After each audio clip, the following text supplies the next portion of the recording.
Hello aspirants, welcome to unlock GS academy. चलिए start करते हैं नवंबर मंथ का 9th सेशन, जिसमें हम न्यूज़पेपर के एग्जाम ओरिएंटेड इंपॉर्टेंट न्यूज़ को मल्टीपल चॉइस क्वेश्चन के थ्रू कवर करते हैं। तो चलिए देख लेते हैं आज हम कौन से टॉपिक कवर करने वाले हैं। प्रीवियस 49 टॉपिक हम प्रीवियस 8 सेशन में कवर करा चुके हैं, जिसका लिंक आपको डिस्क्रिप्शन में मिल जाएगा। आज हम बात करेंगे सॉवरेन ग्रीन बॉन्ड के बारे में, देन हम चर्चा करेंगे स्वामित्व स्कीम के बारे में, एक report finance for climate action scaling up investment for climate and development report के बारे में देखेंगे। जानेंगे आरईडीडी प्रोग्राम क्या है। अभी 58 चीफ जस्टिस ऑफ इंडिया की नियुक्ति की गई है, तो चर्चा करेंगे उनके बारे में। एक बीमारी मीजल्स के बारे में देखेंगे। एक report dynamic ground water resource assessment 2022 report के बारे में चर्चा करेंगे। इंटरनेशनल सोलर अलायंस के द्वारा our solar future road map to mobilise 1 trillion by 2030 report release की गई है, तो जानेंगे इसके बारे में। तो चलिए स्टार्ट करते हैं आज का इंपॉर्टेंट सेशन। ये क्वेश्चन सोवरेन ग्रीन बॉन्ड से संबंधित है, जिसके रिगार्डिंग आपको 3 स्टेटमेंट दिए गए हैं। फर्स्ट स्टेटमेंट में आपसे कहा गया है कि इसको गवर्नमेंट के द्वारा इशू किया जाता है टू फंड डेट, जो कि प्रोजेक्ट रिलेटेड होते हैं क्लाइमेट एडेप्शन और मिटिगेशन से संबंधित। सेकेंड स्टेटमेंट में आपसे कहा गया है कि जो ग्रीन बॉन्ड्स है अट्रैक्ट करते हैं हायर कॉस्ट ऑफ कैपिटल को ऑर्डिनरी बॉन्ड्स के कंपैरिजन में। थर्ड स्टेटमेंट में आपसे कहा गया है कि जो आरबीआई गवर्नर है ये चेयर करते हैं ग्रीन फाइनेंस वर्किंग कमेटी को।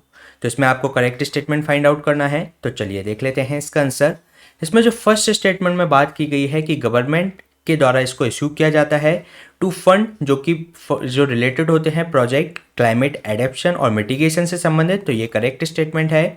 सेकेंड स्टेटमेंट में जो बात की गई है कि ग्रीन बॉन्ड होते हैं वे अट्रैक्ट करते हैं हायर कॉस्ट ऑफ कैपिटल को देन ऑर्डिनरी बॉन्ड्स, तो ये रॉन्ग है, क्योंकि ये लोअर कॉस्ट पर कैपिटल को अट्रैक्ट करते हैं देन देयर ऑर्डिनरी बॉन्ड्स, तो ये रॉन्ग स्टेटमेंट हो जाता है। थर्ड स्टेटमेंट में जो बात की गई है कि जो आरबीआई गवर्नर है चेयर करते हैं ग्रीन फाइनेंस वर्किंग कमेटी को, तो यह आरबीआई गवर्नर के द्वारा नहीं बल्कि चीफ इकोनॉमिक एडवाइजर के द्वारा इस कमेटी को हेड किया जाता है, इसलिए ये भी रॉन्ग स्टेटमेंट हो जाता है। इसलिए इसका जो आंसर होगा C1 ओनली।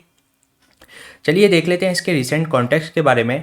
अभी यूनियन फाइनेंस मिनिस्ट्री के द्वारा अप्रूव किया गया है सॉवरेन ग्रीन बॉन्ड के फ्रेमवर्क को, जिसके अंतर्गत ये इशू कर सकते हैं। इसको डिज़ाइन किया गया है कि ये फंड कलेक्ट कर सके पब्लिक सेक्टर प्रोजेक्ट्स के लिए, जो कि असिस्ट करेगा इकोनॉमी की कार्बन इंटेंसिटी को। इसके अलावा अगर हम बात करें सॉवरेन ग्रीन बॉन्ड की, तो ये गवर्नमेंट के द्वारा इसको इशू किया जाता है टू फंड जो कि रिलेटेड होते हैं क्लाइमेट एडेप्शन और मिटिगेशन से संबंधित। साथ ही जो इन्वेस्टर जो कि प्रोजेक्ट है जो कि क्लाइमेट एडेप्शन और मिटिगेशन से संबंधित है, इस प्रोजेक्ट में अगर इन्वेस्ट करना चाहते हैं तो ये वे परचेज कर सकते हैं सॉवरेन बॉन्ड्स को। साथ ही साथ इसके जो होल्डर होते हैं उनको टैक्स बेनिफिट भी दिया जाता है। साथ ही इसके जो सॉवरेन ग्रीन बॉन्ड्स है, अगर हम ग्रीन बॉन्ड्स की बात करें तो इसको फर्स्ट इंट्रोड्यूस किया गया था 2007 के अंतर्गत। ग्रीन बॉन्ड्स अट्रैक्ट करते हैं लोअर कॉस्ट ऑफ कैपिटल, जो कि ऑर्डिनरी बॉन्ड्स के कंपैरिजन में कम होती है, क्योंकि ये इसका जो इंडिकेशन है कि ये एनवायरमेंटली सस्टेनेबल होगा।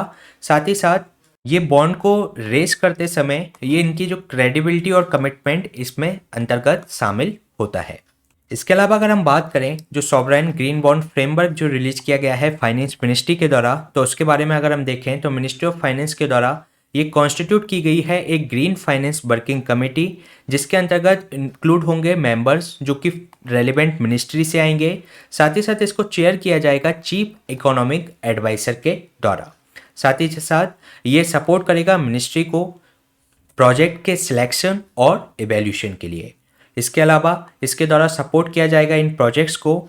गवर्नमेंट इशू करेगी बॉन्ड्स को जो कि प्रोसीड करेंगे, और इनसे जो फंड आएगा वो कंसोलिडेटेड फंड ऑफ इंडिया में जमा होगा, और इसके द्वारा फिर इन ग्रीन प्रोजेक्ट्स के लिए इस फंड को कंसोलिडेटेड फंड ऑफ इंडिया से इनको प्रोवाइड कराया जाएगा। अगर हम बात करें ये फाइनेंस बिल के अंतर्गत मिनिस्ट्री ऑफ फाइनेंस ने नोटिफाई किया है रिजर्व बैंक ऑफ इंडिया को, जो कि एलिजिबल जो अमाउंट है ग्रीन एक्सपेंडिचर का इसके अंतर्गत उसको वह प्रोसीड कर सकता है।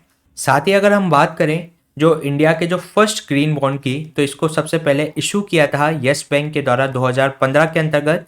तो अगर ये इसमें एक डिफरेंस ध्यान रखिएगा, जो सॉवरेन ग्रीन बॉन्ड है फर्स्ट टाइम अभी रिलीज किया जाएगा, जबकि जो ग्रीन बॉन्ड है उसको पहले रिलीज किया जा चुका है 2015 के अंतर्गत।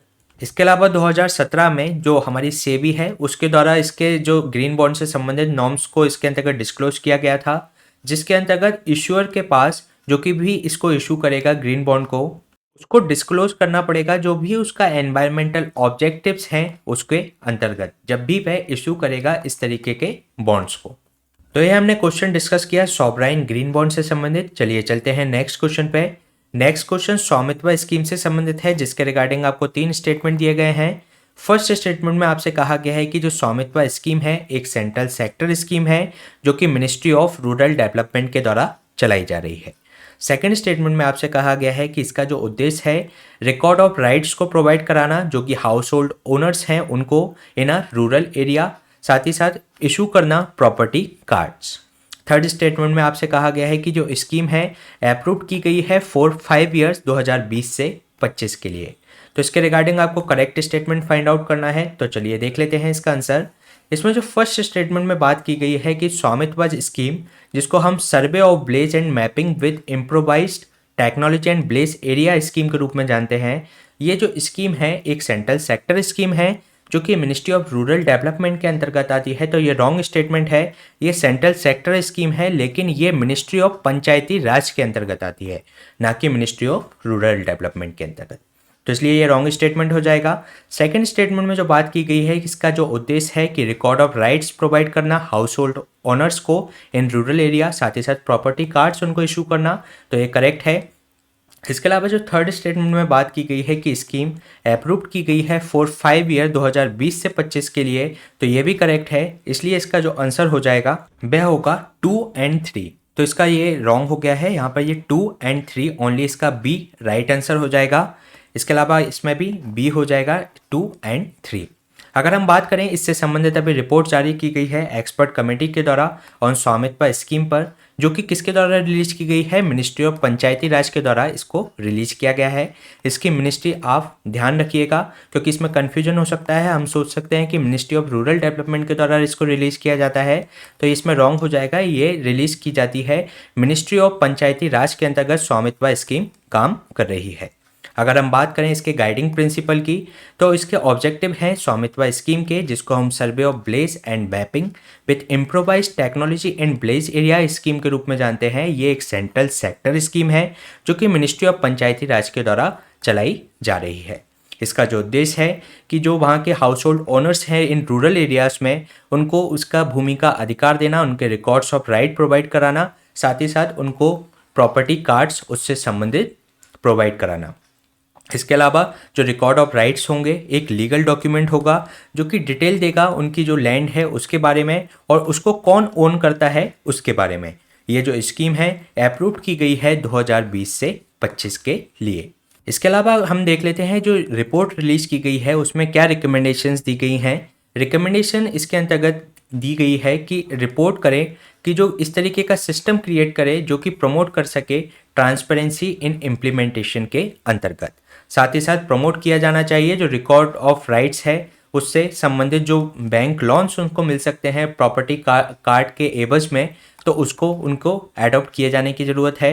साथ ही साथ इसके अंतर्गत डेवलप किया जाना चाहिए लिंकेज बिटवीन डिफरेंट जो डिपार्टमेंट्स हैं जो कि इन्फॉर्म डिसीजन मेकिंग ले सकें इससे संबंधित, जो कि टैक्स असेसमेंट और कलेक्शन इससे संबंधित कर सकें।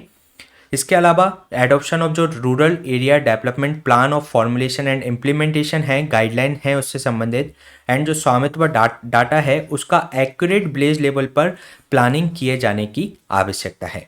इसके अलावा अगर हम बात करें स्वामित्व स्कीम की, तो इसके जो ऑब्जेक्टिव्स हैं कि एक एक्यूरेट लैंड रिकॉर्ड्स को क्रिएट करना जो कि रूरल प्लानिंग और जो रिड्यूस करे जो प्रॉपर्टी रिलेटेड जो डिस्प्यूट जो कोर्ट में चल रहे हैं उन डिस्प्यूट को आपको रिड्यूस कर सके, साथ ही साथ रूरल प्लानिंग को भी बेहतर तरीके से प्रमोट कर सके। साथ ही साथ जो फाइनेंशियल स्टेबिलिटी को रूरल इंडिया के अंतर्गत उसमें फाइनेंशियल स्टेबिलिटी लाना, साथ ही साथ उनका यूज जो प्रॉपर्टी को एक फाइनेंशियल एसेट्स के रूप में जिससे कि वे लोन ले सकें उस प्रॉपर्टी के एवज में, इस तरीके से उनको इनेबल करना। अगर हम बात करें इस स्कीम से संबंधित प्रोग्रेस की, तो ये इसने सपोर्ट किया है ग्राम पंचायत डेवलपमेंट प्लान को जीआईएस मैप्स के संबंधित में। जो GIS मैप्स के द्वारा इस जो डेवलपमेंट प्लान को तैयार किया गया है, साथ ही साथ जो प्रॉपर्टी कार्ड हैं ये प्रिपेयर किए गए हैं लगभग 58,000 विलेज के अंतर्गत। 31 स्टेट्स और जो यूटीज हैं उन्होंने साइन किया है MOU with the survey of India and implementation of the scheme के लिए। और जो इसमें जो ड्रोन फ्लाइंग जो कंप्लीट कर लिया गया है लगभग आपके 1.87 लाख विलेजेस का। तो ये क्वेश्चन हमने डिस्कस किया स्वामित्व स्कीम के बारे में। चलिए चलते हैं नेक्स्ट क्वेश्चन पे। नेक्स्ट क्वेश्चन एक रिपोर्ट से संबंधित है जिसका नाम है finance for climate action scaling of investment for climate and development report. तो इसमें आपसे ये पूछा गया है कि ये जो रिपोर्ट है किस ऑर्गेनाइजेशन के द्वारा इसको रिलीज किया गया है। इसमें आपके सामने 4 ऑप्शन दिए गए हैं, United Nation environment programme, climate action network, world meteorological organisation, expert group on climate finance. तो इसमें आपको करेक्ट स्टेटमेंट फाइंड आउट करना है। तो चलिए देख लेते हैं इसका आंसर। इसका जो आंसर है ये जो रिपोर्ट है finance for climate action scaling up investment for climate and development report, ये expert group of climate finance के द्वारा इसको रिलीज किया गया है। चलिए फर्दर देख लेते हैं इसके बारे में। इसमें जो finance for climate action scaling of investment for climate and development report है, ये रिलीज की गई है, प्रिपेयर की गई है independent high level expert group on climate finance से संबंधित। ये जो ग्रुप है क्लाइमेट फाइनेंस ग्रुप जो है ये लॉन्च किया गया था 2021 में COP26 और COP27 की जो प्रेसिडेंसी से संबंधित के द्वारा, साथ ही साथ जो UN से संबंधित जो climate change high level champions हैं उनके द्वारा। जो क्लाइमेट फाइनेंस है ये रेफर करता है लोकल, नेशनल और ट्रांजिशनल फाइनेंसिंग को। ये पब्लिक, प्राइवेट और जो अल्टरनेटिव सोर्स हो सकते हैं फाइनेंस को, उससे ये फाइनेंस लेता है जो कि सपोर्ट करता है मिटिगेशन और एडेप्टेशन एक्शंस को। अगर हम स्टेटस की बात करें तो 90% ऑफ द जो टोटल आपका क्लाइमेट फाइनेंस है ये टारगेट करता है मिटिगेशन एक्टिविटीज़ के लिए। मोस्ट जो क्लाइमेट फाइनेंस है ये रेस्ट किया गया है एज अ डेब्ट के रूप में, एज अ लोन के रूप में, जो कि ओनली 16% है लो कॉस्ट पर। और इसकी जो अधिकांश जो फाइनेंसिंग है वो कंट्री के ओरिजिन में ही उस तरीके के लोन को उसमें लिया गया है। अगर हम बात करें इमर्जिंग मार्केट जैसे कि हमारा इंडिया और चाइना के अंतर्गत, जिसमें एक्सेप्ट कर दें हम चाइना को, तो इस तरीके की ज़रूरत है 2 ट्रिलियन पर ईयर 2030 तक, जिससे उन इमर्जिंग इकोनॉमीज में मिटिगेशन प्रोजेक्ट आसानी से चलाए जा सके। इसके अलावा अगर हम बात करें फ्रेमवर्क ऑफ क्लाइमेट फाइनेंस के बारे में, तो इसका जो फाइनेंस लेता है ये मल्टीलेटरल डेवलपमेंट बैंक्स के द्वारा, डेवलपमेंट फाइनेंस इंस्ट्रूमेंट सिस्टम के द्वारा। साथ ही साथ ये इस जो फाइनेंस को और बढ़ाना है, अगले जो विथिन 5 ईयर्स में इसको ट्रिपल करना है, लगभग आपका $180 बिलियन। इसके अलावा एक्सपेंड करना है पूल ऑफ जो स्पेशल ड्राइंग राइट्स हैं रेगुलर इशुएंस के द्वारा कि वह यूटिलाइज कर सकें रेजिलियंस एंड सस्टेनेबिलिटी एक्टिविटीज़ को। कार्बन जो मार्केट है ये प्रोवाइड कराएगा अर्जेंट फाइनेंस और नेचर बेस्ड सॉल्यूशंस।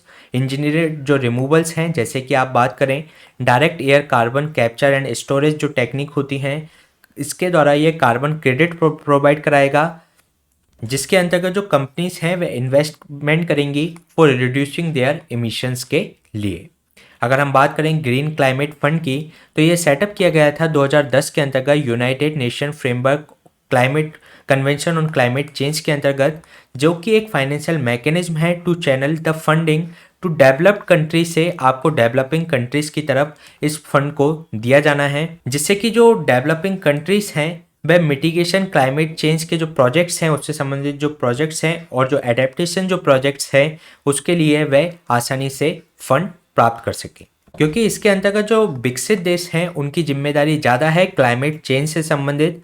तो ये इनके द्वारा जो फंड दिया जाएगा डेवलपिंग इकोनॉमीज को 2020 तक $100 बिलियन के जो ग्रीन क्लाइमेट फंड को इसके अंतर्गत निर्धारित किया गया था।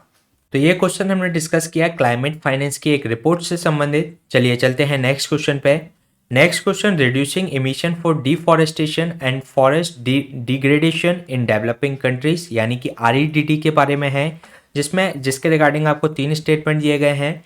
फर्स्ट स्टेटमेंट में आपसे कहा गया है कि इसका जो उद्देश्य है कि वे हेल्प करे जो फॉरेस्ट सॉल्यूशंस हैं, क्लाइमेट इमरजेंसी है, जो अवॉइड करे carbon emission of forest, fostering करे कार्बन सिक्वेस्ट्रेशन को। इसके अलावा सेकंड स्टेटमेंट में कहा गया है कि ये लॉन्च किया गया था 2008 में by the collaborative effort United Nation food and agriculture organisation UNDP and United Nation environment programme के द्वारा। थर्ड स्टेटमेंट में आपसे कहा गया है कि जो REDD प्लस है उसका उद्देश्य है कि वह इमिशन को रिड्यूस करे, जो डिफॉरेस्टेशन और फॉरेस्ट डिग्रेडेशन जो चल रहा है उसको कम करके, साथ ही साथ सस्टेनेबल मैनेजमेंट और कंजर्वेशन ऑफ फॉरेस्ट को बढ़ावा दे। तो इसमें करेक्ट स्टेटमेंट आपको फाइंड आउट करना है। तो चलिए देख लेते हैं इसका आंसर। इसमें जो फर्स्ट स्टेटमेंट में बात की गई है कि जो REDD जो है प्रोग्राम, उसका जो उद्देश्य है कि ये हेल्प करेगा फॉरेस्ट सॉल्यूशंस जो क्लाइमेट इमरजेंसी है उसके लिए, कि वह अवॉइड करे कार्बन एमिशन और जो फोस्टर करे उसमें, यानी कि उसको साकार करे कार्बन सिक्वेस्ट्रेशन प्रोजेक्ट्स को। तो ये करेक्ट स्टेटमेंट है। सेकेंड स्टेटमेंट में जो बात की गई है कि जो REDD है उसको लॉन्च किया गया था 2008 में। ये कोलैबोरेटिव एफर्ट है United Nation food and agriculture organisation UNDP and UN environment programme का। UNDP एंड आपका यूनाइटेड नेशन एनवायरनमेंट प्रोग्राम का। एंड जो थर्ड स्टेटमेंट में जो बात की गई है कि जो REDD प्लस है इसका जो उद्देश्य है कि वह इमिशन को रिड्यूस करे, बट जो कि डिफॉरेस्टेशन और जो फॉरेस्ट डिग्रेडेशन हो रहा है उसको रोककर, साथ ही साथ ये सस्टेनेबल मैनेजमेंट और कंजर्वेशन ऑफ फॉरेस्ट को बढ़ावा दे। तो ये भी इसके अंतर्गत करेक्ट स्टेटमेंट है, इसलिए जो इसका आंसर हो जाएगा D 1, 2 एंड 3। चलिए देख लेते हैं इसके बारे में। इसके अंतर्गत अभी COP27 के अंतर्गत जो कि शर्म अल शेख अभी इजिप्ट में चल रही है, उसके अंतर्गत एक रिपोर्ट रिलीज की गई कि making good on Glasgow climate pact a call to actions to achieve 1 gigaton of emission reduction from forest by 2025 report इसके अंतर्गत रिलीज की गई। ये जो रिपोर्ट है इसको रिलीज किया गया यूनाइटेड नेशन के जो प्रोग्राम है reducing emission for deforestation and forest degradation यानी कि REDD प्रोग्राम के द्वारा, साथ ही साथ यूनाइटेड नेशन एनवायरनमेंट प्रोग्राम है वर्ल्ड कंजर्वेशन मॉनिटरिंग सेंटर है उसके द्वारा, साथ ही साथ इसके अंतर्गत ग्रीन गीगाटन चैलेंज को भी शामिल है। इन तीनों के द्वारा इस रिपोर्ट को रिलीज किया गया। अगर हम बात करें इस रिपोर्ट की हाइलाइट्स के बारे में, तो इसने ये बताया कि वर्ल्ड जो अभी उस ट्रैक पर नहीं है कि वह अचीव कर सके फॉरेस्ट गोल्स को और इसको रिवर्स कर सके डिफॉरेस्टेशन को 2030 तक। तो इन गोल्स को अचीव कर सके इस तरीके के ट्रैक पर अभी वर्ल्ड नहीं चल रहा है। अगर हम बात करें current public and private commitment की, जो कि इन्होंने जो इमिशन रिडक्शन के लिए कहा था 20% ऑफ जो ग्रीन गीगाटन जो चैलेंज है उसके अंतर्गत, तो वह अभी तक अचीव नहीं किया गया है। अभी 24% ही अभी चल रहा है। अगर हम बात करें इस हाइलाइट्स की, इस रिपोर्ट्स की, तो वर्ल्ड, इसके अलावा अगर हम देखें ग्रीन गीगाटन चैलेंज की, तो ग्रीन गीगाटन जो चैलेंज है एक ग्लोबल एफर्ट है जो कि कैटलाइज करता है फंड्स को कि वह 1 गीगाटन हाई क्वालिटी इमिशंस को रिड्यूस कर सके जो फॉरेस्ट बेस्ड सॉल्यूशन और क्लाइमेट सॉल्यूशंस के द्वारा 2025 तक, जो कि एनुअली इसके अंतर्गत टारगेट निर्धारित किए गए हैं। अगर हम बात करें इसके अंतर्गत, तो only half of these commitments अभी भी बाकी हैं जो कि साइन किए गए थे इमिशन रिडक्शन और परचेज एग्रीमेंट के अंतर्गत। अगर हम बात करें इसकी जो रिकमेंडेशंस की, तो इन्होंने इन्वेस्टमेंट जो REDD प्लस है उसके अंतर्गत इन्वेस्टमेंट को बढ़ाने के लिए कहा है, जिससे कि वे इंश्योर कर सके capacity and action to achieve emission के लिए, जो कि जिससे रिडक्शन रिजल्ट हासिल किए जा सके। इसके अलावा इसमें इक्विटी थ्रू जो इक्विटेबल पार्टिसिपेशन हो, साथ ही साथ इसकी जो बेनिफिट शेयरिंग है, जो इंडिजिनस पीपल है वहाँ की जो लोकल कम्युनिटी है उनका पार्टिसिपेशन इसके अंदर सुनिश्चित किया जाए। साथ ही साथ इसका जो बेनिफिट्स इससे जो होंगे उनको भी शेयर किया जाए वहाँ की लोकल कम्युनिटी और इंडिजिनस पीपल के साथ। इसके अलावा जो सप्लाई और लिवरेज जो डिमांडेड हैं उसको अनलॉक किया जाए थ्रू इंसेंटिवाइज किया जाए increase forest carbon floor price को इंक्रीज करके। इसके अलावा अगर हम बात करें एक real and robust emission reduction किया जाए फ्रॉम द फॉरेस्ट के द्वारा, जिससे कि जो कि साथ में हो रोबस्ट क्वालिफिकेशन मैकेनिज्म उसके अंतर्गत हो, जो कि डील कर सके लीकेज और जो रिवर्सेबल जो हमें करना है डिफॉरेस्टेशन को उसके लिए। तो इसके अंतर्गत इन्वेस्टमेंट बढ़ाने की, लोकल कम्युनिटी को पार्टिसिपेट करने की, साथ ही साथ उनको इंसेंटिवाइज करने की कि वे फॉरेस्ट कार्बन फ्लोर प्राइस को इंक्रीज करें, जिससे वहाँ के जो लोग हैं उनको उनके जो लिवरेज जो डिमांड्स हैं उनको पूरा किया जा सके।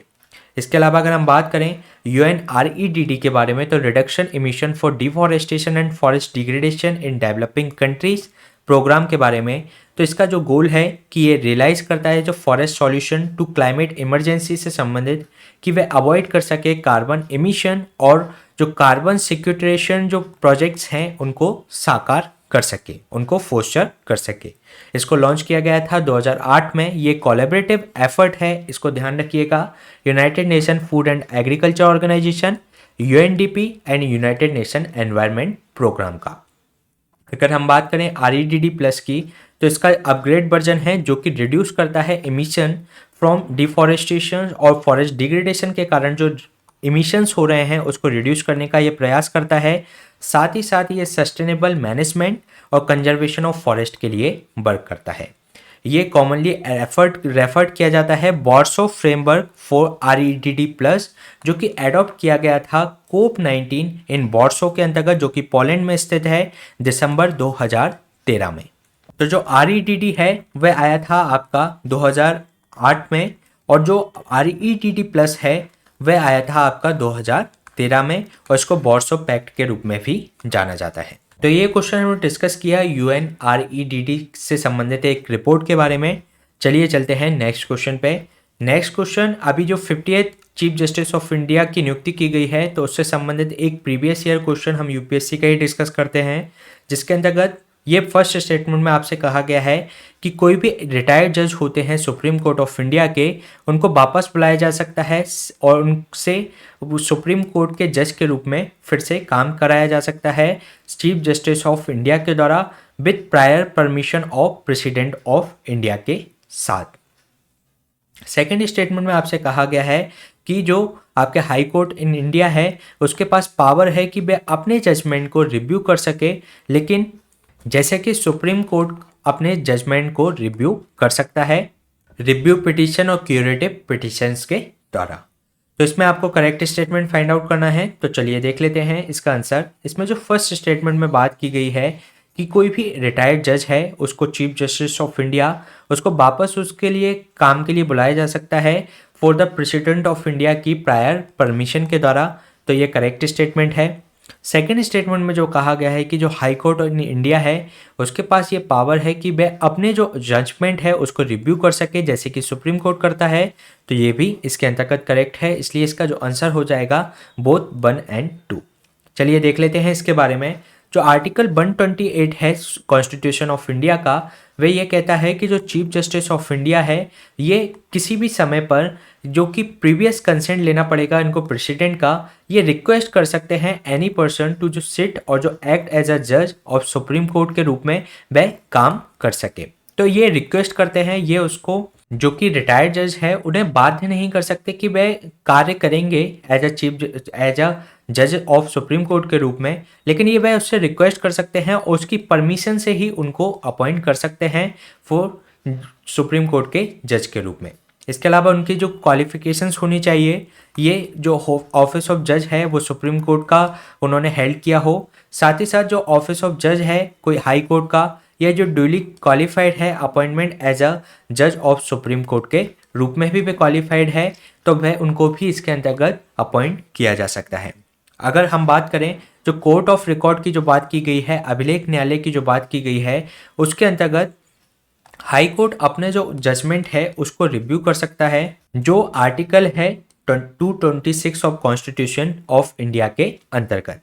और अगर हम इसके सिमिलर आर्टिकल की बात करें, आर्टिकल 137 के अंतर्गत जो सुप्रीम कोर्ट है उसके पास भी अभिलेख न्यायालय की शक्ति है, जिसके अंतर्गत वह अपने जजमेंट्स को रिव्यू करने की पावर उनके पास है। तो अगर हम हाई कोर्ट की पावर की बात कर लें तो इसको ये पावर कहाँ से आती है, 226 आर्टिकल से आती है, और सुप्रीम कोर्ट की अगर हम बात कर लें तो ये आती है 137 आर्टिकल से। इसके अलावा अगर हम बात करें, अभी 50th chief justice of India का भी नियुक्ति की गई है जो जस्टिस D चंद्रचूड़ जी हैं उनको अपॉइंट किया गया है 50वें चीफ जस्टिस ऑफ इंडिया के द्वारा। इनसे पहले जो जज थे उन्होंने सक्सीड किया है 49 chief justice of India UU Lalit साहब को। अगर हम बात करें D चंद्रचूड़ सर की, तो ये रिलेटिवली लॉन्गर इनका टेन्योर रहेगा, लगभग 2 इयर्स का इनका टेन्योर रहेगा, क्योंकि ये जो रिटायर्ड होंगे लगभग ये 10 नवंबर 2024 को होंगे। इसके अलावा अगर हम क्वालिफिकेशन की बात करें चीफ जस्टिस ऑफ इंडिया की, तो इनको एटलीस्ट 5 ईयर जज होना चाहिए हाई कोर्ट के अंतर्गत, जो कि एक या कई सारे हाई कोर्ट्स में हो सकता है सक्सेशन पीरियड के अंतर्गत। इसके अलावा ये एटलीस्ट 10 ईयर एडवोकेट होने चाहिए हाई कोर्ट या और अदर हाई कोर्ट्स के अंतर्गत। इसके अलावा जो प्रेसिडेंट की नज़रों में ये एक डिस्टिंग्विश्ड ज्यूरिस्ट के रूप में, एक विधि न्यायवेत्ता के रूप में ये स्थापित होने चाहिए। तो इस तरीके की क्वालिफिकेशंस कॉन्स्टिट्यूशन ऑफ इंडिया के अंतर्गत दी गई हैं। इसके अलावा अगर हम बात करें सीजेआई के अपॉइंटमेंट की, तो जो सीजेआई है चीफ जस्टिस ऑफ इंडिया है, इनका जो अपॉइंटमेंट है सुप्रीम कोर्ट के अंतर्गत, ये अपॉइंट किए जाते हैं प्रेसिडेंट के द्वारा। किस आर्टिकल के अंतर्गत आता है ये? आर्टिकल 124 के जो क्लॉज सब क्लॉज 2 है उसके अंतर्गत इनके अपॉइंटमेंट की बात की गई है। अगर हम सीजेआई के अपॉइंटमेंट की बात करें तो जो आउटगोइंग जो सीजेआई होते हैं वे रिकमेंड करते हैं अपने सक्सेसर को कि अगला चीफ जस्टिस ऑफ इंडिया क्या होगा। इसके अलावा जो ये रिकमेंडेशन जाती है यूनियन लॉ मिनिस्टर के पास, और ये यूनियन लॉ मिनिस्टर इस जो रिकमेंडेशन को फॉरवर्ड कर देता है प्राइम मिनिस्टर के पास, और प्राइम मिनिस्टर एडवाइस करता है प्रेसिडेंट को कि वह अगले चीफ जस्टिस ऑफ इंडिया की नियुक्ति करे। इसके अलावा जो सुप्रीम कोर्ट के जो जजेस हैं और जो हाई कोर्ट के जजेस से संबंधित 4 जजेस केस माने जाते हैं, जिसमें से सेकंड जजेस केस के अंतर्गत जो कि 1993 में हुआ था, उसके अंतर्गत ये रूलिंग दी गई कि जो सुप्रीम कोर्ट के अंतर्गत जो सीनियर मोस्ट जज होंगे वही अगले सीजेआई के रूप में अपॉइंट किए जाएंगे। इसके अलावा जो सुप्रीम कोर्ट का जो कॉलेजियम है ये हेडेड किया जाता है सीजेआई के द्वारा, जिसके अंतर्गत 4 अदर जो सीनियर मोस्ट जजेस इसके अंतर्गत शामिल होते हैं। ये रूलिंग दी गई थी 1998 में थर्ड जजेस केस के अंतर्गत, जिसके अंतर्गत सीजेआई और जो अदर जो सीनियर मोस्ट 4 जजेस होते हैं इस कॉलेजियम के अंतर्गत शामिल होते हैं। ये कॉलेजियम सिस्टम है, ये एक अपॉइंट करता है, साथ ही साथ ये जजेस के ट्रांसफ़र के लिए रिकमेंडेशंस देता है। और इसमें आपको ये इंपॉर्टेंट बात ये ध्यान रखनी है कि ये जो कॉलेजियम सिस्टम है ये कॉन्स्टिट्यूशन के किसी आर्टिकल या किसी प्रोविजन के अंतर्गत नहीं आता, बल्कि ये सुप्रीम कोर्ट की रूलिंग्स के द्वारा इसको निर्धारित किया गया है। अगर हम बात करें जो सीजेआई के एडमिनिस्ट्रेटिव पावर की, तो ये मास्टर ऑफ रोस्टर के रूप में वर्क करता है। इसका जो ये किसी भी तरीके के ये फर्स्ट एमंग्स द जो जजेस ऑफ सुप्रीम कोर्ट होते हैं उसमें फर्स्ट होता है, और साथ ही साथ उनके इक्वल भी ये होता है। साथ ही इनके जो न्यायिक कार्यों के अलावा इसके पास जो एडमिनिस्ट्रेटिव हेड होता है ये सुप्रीम कोर्ट का, इसकी जो एडमिनिस्ट्रेटिव कैपेसिटी की बात करें तो चीफ जस्टिस जो है वह एक्सरसाइज करता है प्रेरोगेटिव जो भी एलोकेशन है केसेस का, कि किस बेंच के पास कौन सा केस जाएगा, ये निर्धारण किसके द्वारा किया जाता है? चीफ जस्टिस ऑफ इंडिया के द्वारा किया जाता है। इसके अलावा सीजेआई जो डिसाइड करता है कि नंबर ऑफ जजेस, कितने नंबर ऑफ जजेस होंगे उस केस को सुनेंगे। इसके अलावा ये इन्फ्लुएंस भी कर सकता है जो रिजल्ट की वह सिंपली उस जज को चुने कि वह उस जज के नेचर के बारे में जाने और उसके आधार पर वह चूज़ कर ले कि इस पर्टिकुलर जजमेंट क्या होगा। तो इस तरीके का इन्फ्लुएंस भी इसके पास होता है। साथ ही साथ ये जो इसके पास जो एडमिनिस्ट्रेटिव पावर हैं वह एक्सरसाइज की जाती है विथआउट जो कलेजियल जो कंसेंसस होता है उसके, और साथ ही साथ इसको किसी भी तरीके के रीजन देने की भी इसके अंतर्गत ज़रूरत नहीं है। तो इसका जो एडमिनिस्ट्रेटिव पावर के बारे में अगर हमने बात की। इसके अलावा अगर हम रिमूवल की बात करें तो इसको रिमूव किया जाता है प्रेसिडेंट ऑफ इंडिया के द्वारा, जो कि एड्रेस किया जाएगा पार्लियामेंट के द्वारा। पार्लियामेंट में इसमें जैसे अगर हम बात करें लोकसभा में तो 100 मेंबर्स के द्वारा इसके लिए इसके खिलाफ महाभियोग लाया जाएगा। अगर हम राज्यसभा की बात करें तो 50 लोगों के द्वारा इसके खिलाफ रिजोल्यूशन लाया जाएगा। फिर इसको जो दोनों जो मेंबर्स होंगे उसके जो मेजोरिटी के द्वारा, टोटल मेंबर्स की मेजोरिटी के द्वारा, टोटल हाउस की मेजोरिटी के द्वारा, जो कि लेस देन नहीं होगी 2/3 से, उसको पास कर दिया जाएगा। और इसका जो ग्राउंड होता है इसके रिमूवेबल का वह होता है साबित कदाचार यानी कि प्रूव्ड मिसबिहेवियर और इनकैपेसिटी यानी कि अक्षमता के आधार पर, जिसके अंतर्गत आर्टिकल 124 के जो सब क्लॉज 4 है उसके अंतर्गत इस के ग्राउंड्स को दिया गया है। तो अब जब इनको जो अप्रूव किया जाता है इस रेजोल्यूशन को दोनों पार्लियामेंट के हाउसेस के द्वारा, तो फिर प्रेसिडेंट के द्वारा इसको उसके पद मुक्त कर दिया जाता है। अगर हम इसके रिसेंट डेवलपमेंट की बात करें तो 2019 में सुप्रीम कोर्ट के द्वारा जो जो office of chief justice of India है उसको परव्यू में ला दिया गया राइट टू इंफॉर्मेशन एक्ट 2005 के अंतर्गत।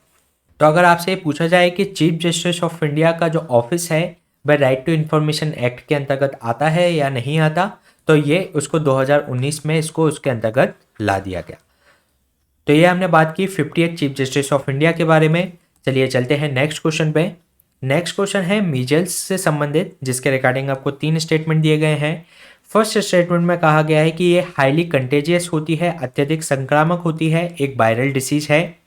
सेकेंड स्टेटमेंट में आपसे कहा गया है कि इसका जो कारण है वह वायरस है, पैरामिक्सो वायरस, जो फैमिली का जो वायरस होता है उसके द्वारा ये होता है।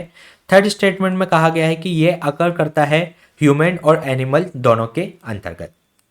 तो इसमें आपको करेक्ट स्टेटमेंट फाइंड आउट करना है। तो चलिए देख लेते हैं इसका आंसर। फर्स्ट स्टेटमेंट में जो बात की गई है कि जो मीजल्स है ये एक हाईली कंटेजियस होता है, हाईली संक्रामक होता है, एक वायरल डिसीज है, तो ये करेक्ट स्टेटमेंट है। सेकेंड स्टेटमेंट में जो बात की गई है कि जो पैरामिक्सो वायरस होता है उस फैमिली से संबंधित ये वायरस होता है, तो ये भी करेक्ट है। लेकिन जो थर्ड स्टेटमेंट में बात की गई है कि ये अकर करता है ह्यूमन और एनिमल दोनों में, तो ये रॉन्ग स्टेटमेंट है, क्योंकि ये एनिमल के अंतर्गत ये अकर नहीं करता, ओनली ह्यूमन के अंतर्गत ही ये पाया जाता है। तो इसमें आपको करेक्ट स्टेटमेंट फाइंड आउट करना है, तो इसका जो आंसर हो जाएगा 1 और 2 ओनली। चलिए देख लेते हैं इसके रिसेंट कॉन्टेक्स्ट के बारे में। जो ministry of health and family welfare है उसके द्वारा एक हाई लेवल कमेटी डेप्यूट की गई है जो कि मुंबई के लिए जो मैनेज कर सके मीजल्स केसेस को। अगर हम मीजल्स की बात करें तो एक हाईली कंटेजियस वायरल डिसीज होती है जब पैरामिक्सो वायरस फैमिली के वायरस के द्वारा होता है, जो कि स्प्रेड करता है कफिंग और जो आपकी जो छींक होती है, स्नीज होती है, उसके द्वारा। और साथ ही साथ ये डायरेक्ट कांटेक्ट जो कि इन्फेक्टेड जो नेजल और जो थ्रोट जो सीक्रेशंस होते हैं उसके डायरेक्ट कांटेक्ट में आने के कारण होती है। ये एक ह्यूमन डिसीज है और ये आपके एनिमल्स में नहीं पाई जाती। ये जो प्रिवेंट किया जा रहा है इसको भारत के अंतर्गत एक MMR वैक्सीन दी जाती है, जिसके अंतर्गत मीजल्स, मम्स और जो रुबेला है उसको टारगेट करके ये वैक्सीन प्रोवाइड कराई जाती है बच्चे को। इसके अलावा अगर हम बात करें इसके सिम्टम्स की तो इसमें ड्राई कफ और जो रनी नोज होती है, बॉडी पेन्स होता है और जो एजेस पड़ जाते हैं पूरे शरीर के अंतर्गत, कई सारे इसमें स्वेलिंग होने लगती है, आइस में डिस्कम्फर्ट और फटीग, एक तरीके से थकावट महसूस होने लगती है, भूख मर जाती है, साथ ही साथ डायरिया और जो लाइट सेंसिटिविटी उनकी बढ़ जाती है और जो इन्फ्लेमेशन जो लिम्फ नोड्स होते हैं उसके अंतर्गत सूजन आ जाती है। अगर हम बात करें इसमें जो कॉप्लिक्स जो स्पॉट्स इसके अंतर्गत पूरे शरीर में इस तरीके से पड़ जाते हैं। तो ये हमने बात की मीजल्स के बारे में। चलिए चलते हैं नेक्स्ट क्वेश्चन पे।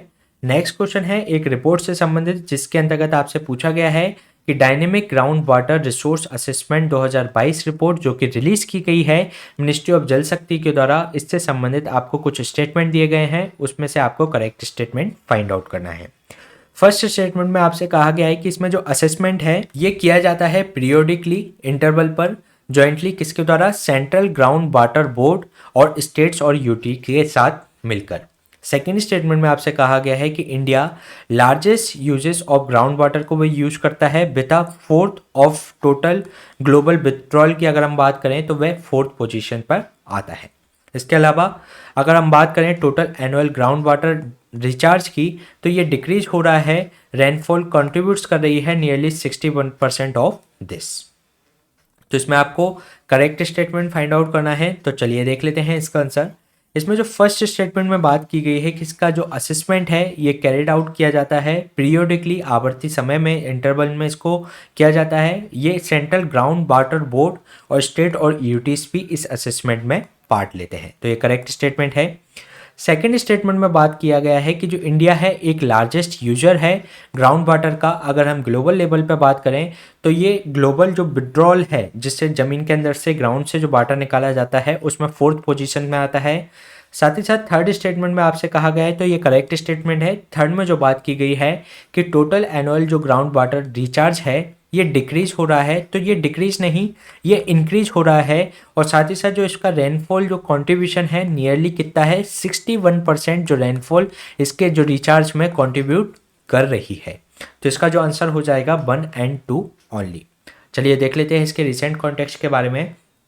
जो मिनिस्ट्री ऑफ जल शक्ति है उसने रिलीज की है एक dynamic ground water resource assessment 2022 report. ये जो असेसमेंट है कैरिड आउट किया जाता है पीरियोडिकली इंटरवल में jointly by the central ground water boards और स्टेट और यूटीज के साथ मिलकर। इंडिया की अगर हम बात करें तो ये लार्जेस्ट यूजर है ग्राउंड वाटर का, जो कि फोर्थ आता है ग्लोबल। अगर ग्राउंड वाटर के निकालने की बात करें तो उसमें फोर्थ पोजीशन पर आता है ग्लोबल लेवल पर। साथ ही साथ जो टोटल एनुअल जो ग्राउंड वाटर रिचार्ज की अगर हम बात कर लें तो ये लगातार इंक्रीज हुई है लगभग। ये इसमें आपको कन्फ्यूजन हो सकता है, आप सोचेंगे कि ग्राउंड वाटर का जो एनुअल जो ग्रोथ है, ग्राउंड वाटर रिचार्ज की जो ग्रोथ है वो डिक्रीज हुई होगी, लेकिन ये इंक्रीज हुई है, ये ध्यान रखिएगा।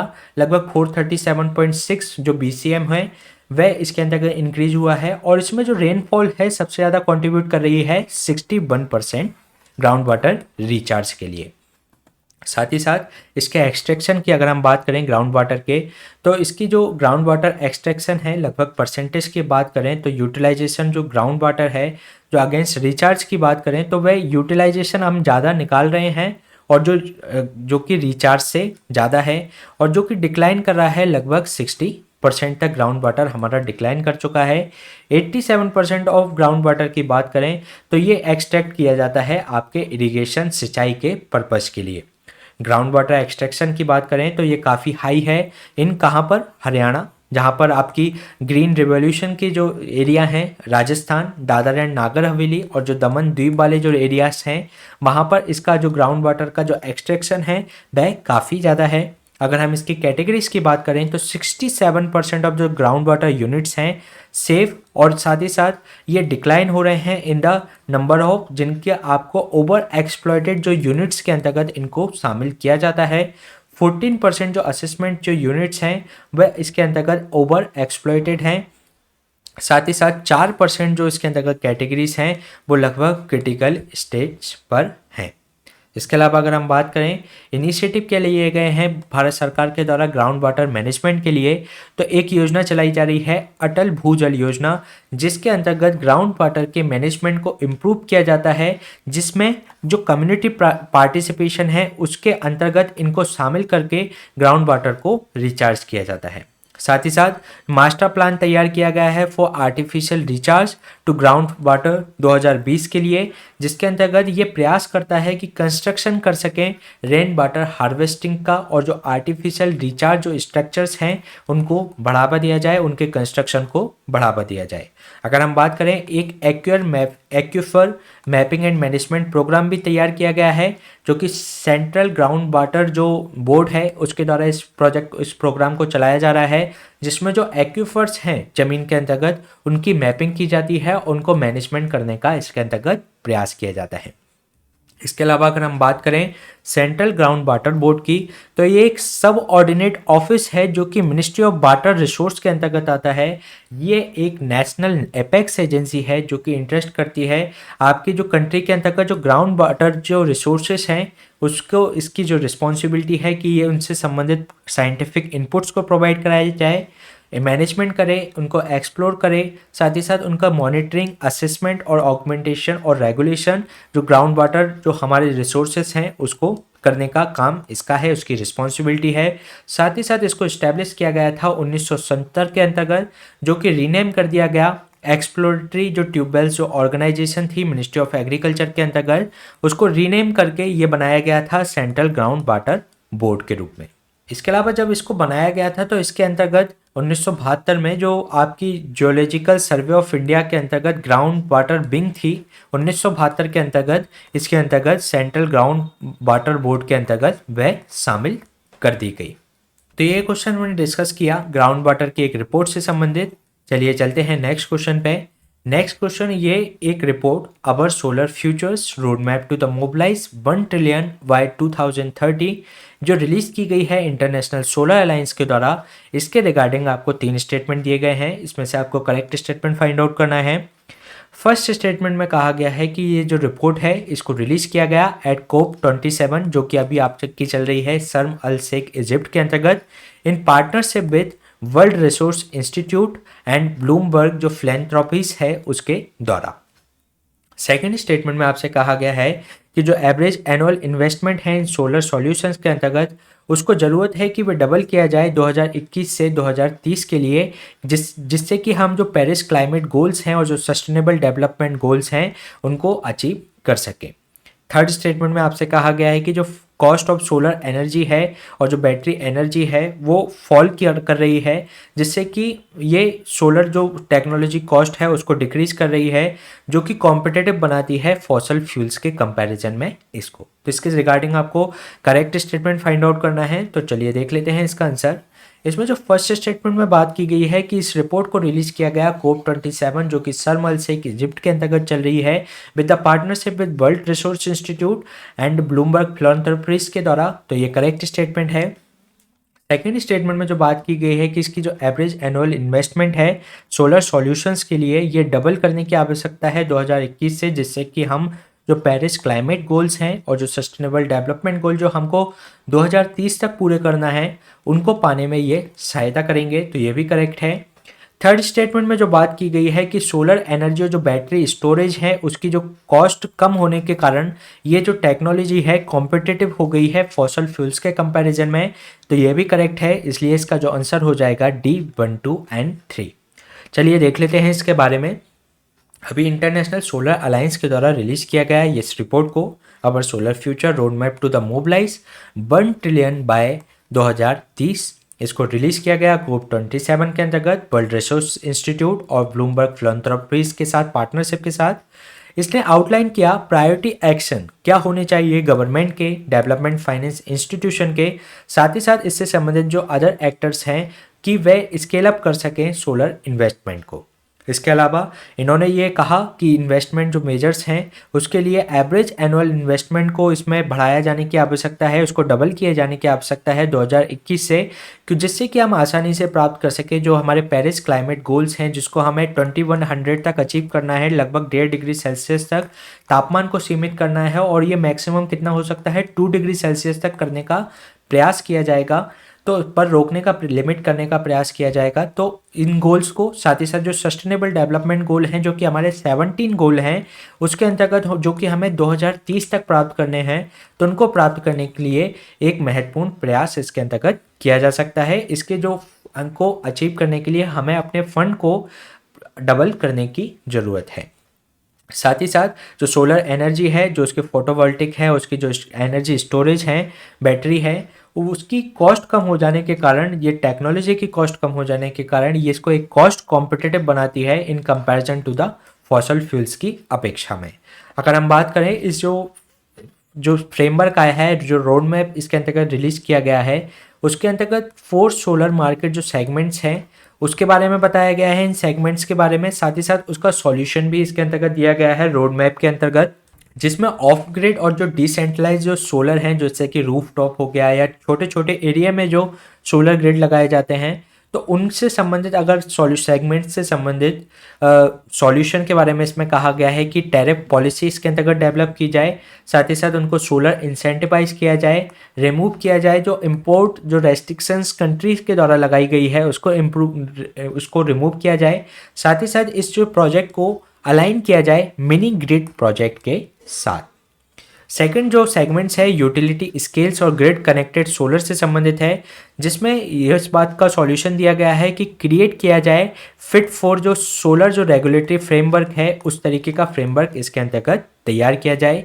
इसके अलावा जो एनर्जी स्टोरेज और ग्रिड फ्लेक्सिबिलिटी जो इंफ्रास्ट्रक्चर है उसके लिए इसमें यह कहा गया है कि एक रिन्यूएबल एनर्जी जोन्स स्थापित की जाए और जो सोलर एंड स्टोरेज रिसोर्स के लिए, और इसमें जो ग्रिड इंटीग्रेशन है, जो वेरिएबल जो सोलर फोटोवोल्टिक सेल्स हैं उनको इसके अंतर्गत जोड़ा जाए और इंक्रीज किया जाए रीजनल पावर पूल्स को जो कि कोऑपरेटिव हों, कॉपरेशन दे, इनेबल करें इकोनॉमी ऑफ स्केल्स को, जिससे कि कई सारे जो ऑफ ग्रिड होंगे उनका जो पूल तैयार हो जाएगा, तो एक तरीके से वह इकोनॉमी ऑफ स्केल को बढ़ा देंगे जिससे जो सोलर एनर्जी है वह काफ़ी सस्ती हो सकती है। इसके अलावा जो एडवांस सोलर एंड जो स्टोरेज जो टेक्नोलॉजी है जिसके अंतर्गत आपके एडवांस्ड केमिस्ट्री बैटरीज और जो कंप्रेस्ड एयर और जो सोलर थर्मल जो एनर्जी स्टोरेज इसके अंतर्गत आते हैं उसके लिए इसने कहा है, इसके अंतर्गत, इस रोड मैप के अंतर्गत कहा गया है कि डेवलप किए जाएं स्टैंडर्ड्स और सर्टिफिकेशन प्रोग्राम्स को, जिससे आप सर्टिफाई कर सकें इन बैटरीज को या इनके जो आपकी स्टोरेज टेक्नोलॉजीज़ को। साथ ही साथ इसमें जो फाइनेंस सपोर्ट भी इनको प्रोवाइड कराया जाए, उनको इंश्योरेंस और जो पार्शियल रिस्क गारंटी उनको दी जाए, जिससे कि वह लोग इसमें जो प्राइवेट सेक्टर भी इसमें आगे आकर इन्वेस्ट करने का प्रयास करें। इसके अलावा अगर हम बात करें इंटरनेशनल सोलर अलायंस की, तो इसको लॉन्च किया गया था जॉइंटली इंडिया एंड फ्रांस के द्वारा COP21 जो कि पेरिस में की गई थी 2015 में। ये एक डेडिकेटेड प्लेटफॉर्म है जिसके अंतर्गत ये कॉपरेशन स्थापित करता है सोलर रिसोर्स जो रिच कंट्रीज हैं और जो वाइडर एक ग्लोबल कम्युनिटी बनाकर सोलर के जो एनर्जी है उसको एक्सप्लोर किया जा सके।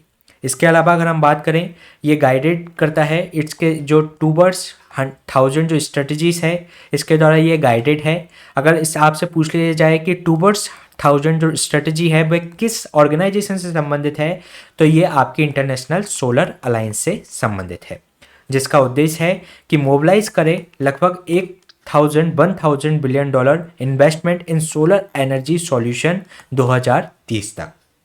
इसके अलावा ये डिलीवर करता है एनर्जी एक्सेस 1000 मिलियन पीपल को क्लीन एनर्जी सॉल्यूशन प्रोवाइड कराता है। साथ ही साथ ये 1000 जो गीगावाट है वो सोलर एनर्जी कैपेसिटी को स्थापित करने की, इंस्टॉल करने की बात करता है। ये यूनाइटेड नेशन जनरल असेंबली की अगर बात करें, यूनाइटेड नेशन UNGA की अगर हम बात करें, तो इसने कन्फर्म कर दिया है इसको ऑब्जर्वर स्टेटस के रूप में इंटरनेशनल सोलर अलायंस को 2021 में। अगर हम इसकी बात करें तो जो इंटरनेशनल सोलर अलायंस का जो हेडक्वार्टर है वो गुरुग्राम हरियाणा के अंतर्गत है। इसमें इंपॉर्टेंट बात ये ध्यान रखिएगा कि जो टूवर्ड्स 1000 जो स्ट्रेटजी है जिसके अंतर्गत 1000 मिलियन पीपल्स हैं, 1000 बिलियंस डॉलर्स हैं, साथ ही साथ 1000 गीगावाट जो सोलर एनर्जी कैपेसिटी है, तो ये किसके अंतर्गत है? ये आपके इंटरनेशनल सोलर अलायंस के अंतर्गत है। तो ये हमारा था नवंबर मंथ का 9th सेशन। इसी तरीके के सेशन हम आपके बीच में लाते रहेंगे। Please stay tuned and subscribe the unlock GS academy. Thank you.